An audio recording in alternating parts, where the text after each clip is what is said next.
Anyway, so yeah, you know, I'm only doing this for the money because I have a little problem. You know? I know what you're thinking, like, oh yeah, students, you know, alcoholics, but when you spend as much time at St. Andrews as I have, it tastes become quite refined, and it's an expensive habit to support, you know, so you find yourself doing really desperate things. Thanks, I find myself on a Tuesday night at 2 a.m. down a dark alley by Luvians. I'll just be like, Dan, old bean, old chum. I will fillet you for the 2004 Santa Million. I will work your shaft, cradle your balls, say your name, I'll do it!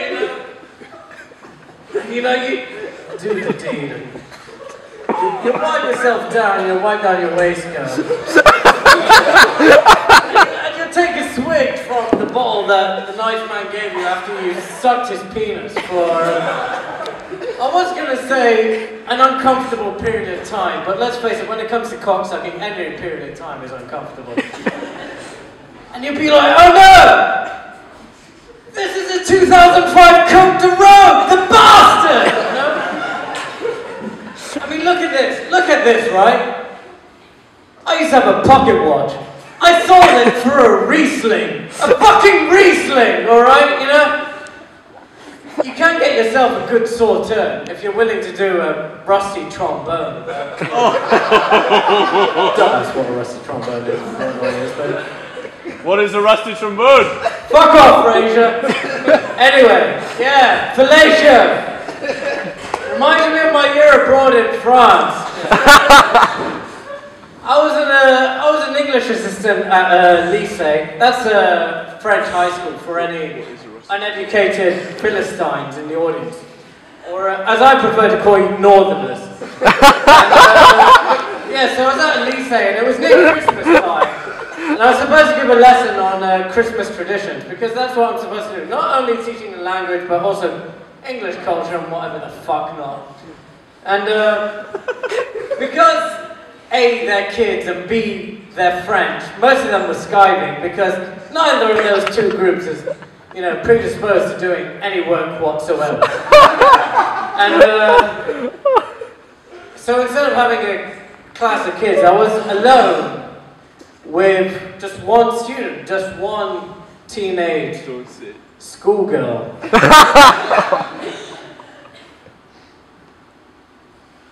Anyway, yeah, just me and just one teenage schoolgirl.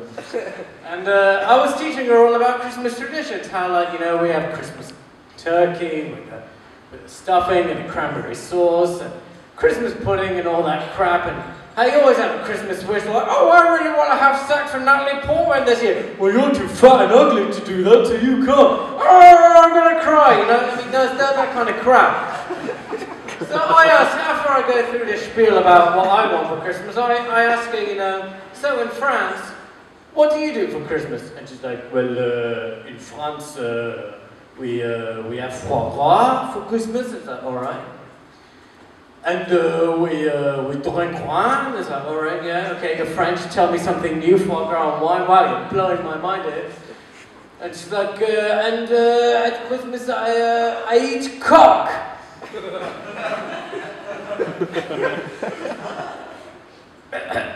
Excuse me? It's like, yes, at Christmas I like to eat cock.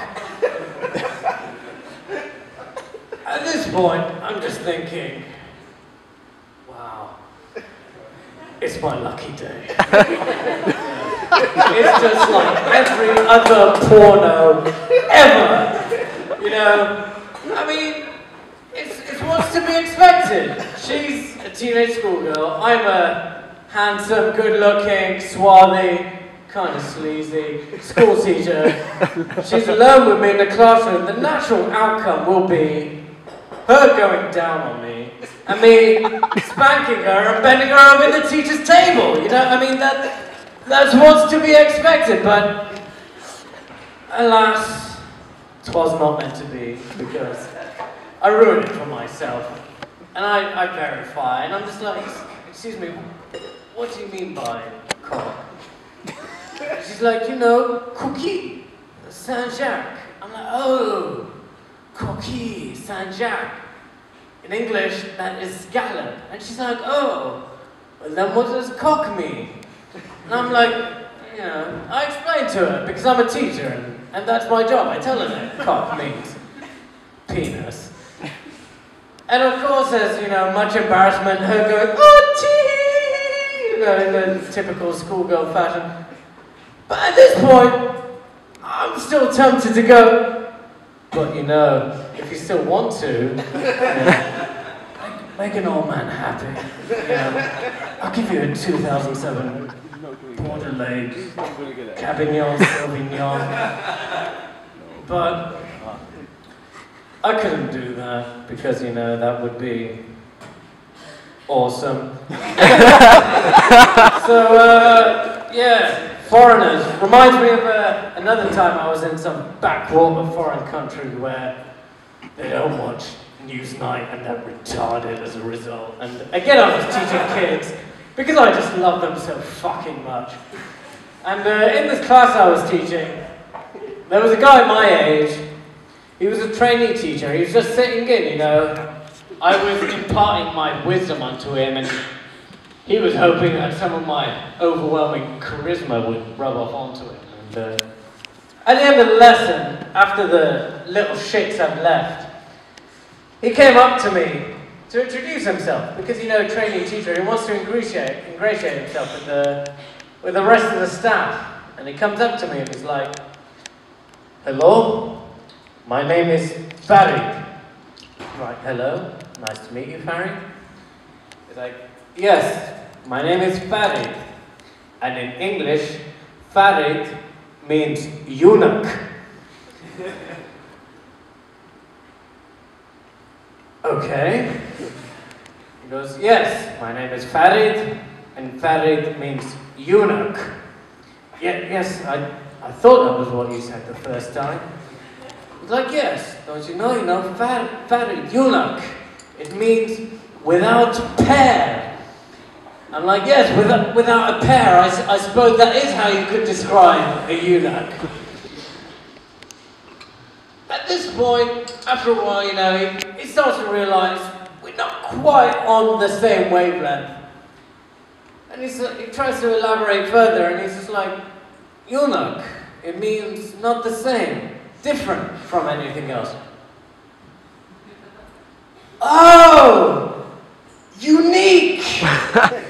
Without peer!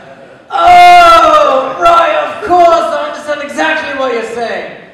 And of course, I explained to him the error that he's made, and I explained what eunuch meant, and there's much embarrassment as there was before, you know.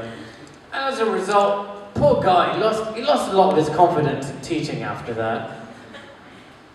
It didn't help that I told the rest of the staff, but oh well, you know.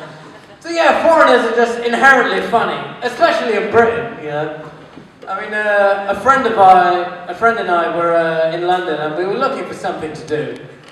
And we had a look at the time out guide, and there was this thing called the E17 Art Trail. I don't know if anybody's done it before.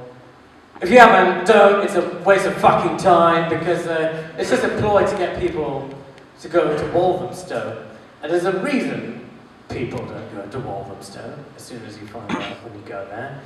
It's because the white man's burden didn't extend to E17. So, I mean, we got there and it's like, oh look, there's a bookshop with a couple of tableaux in the window. Oh, I'm inspired. It's like, fuck this shit. So after an hour or two of, you know, being despondent and just thinking, God, what are we doing in this place? We sneaked into a little pastry shop, and this was a really sorry excuse for a pastry shop. I mean, it made a Greggs look like a Parisian patisserie. I mean, it was that fucking awful. And we go in, and there's a black tramp in a wheelchair, as you'd expect in such an establishment. And he's trying to cut a deal with a couple of women behind the counter. What a white, not, Anglo-Saxon, they're Eastern European in origin. Don't worry, I'm allowed to make racist jokes because I'm ethnic. I've checked with, the authorities, so I can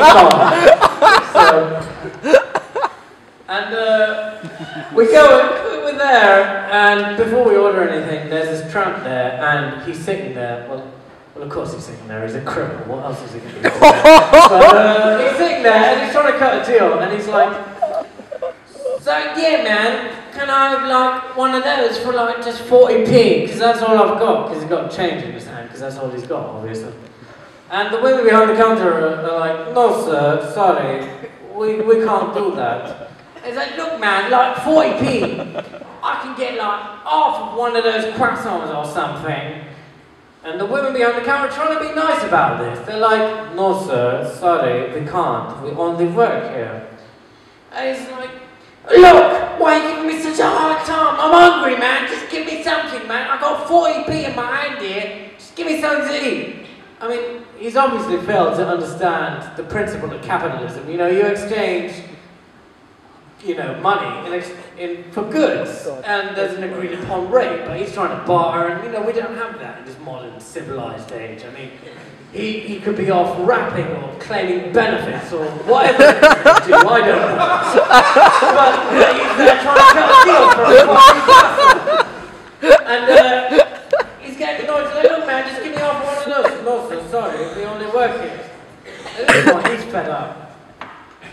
He starts wheeling himself out. And he's like, "Fuck you, man! Foreigners!" After the initial shock, I just think to myself, wow, we're really making progress in society. Before, racism was exclusive to white people.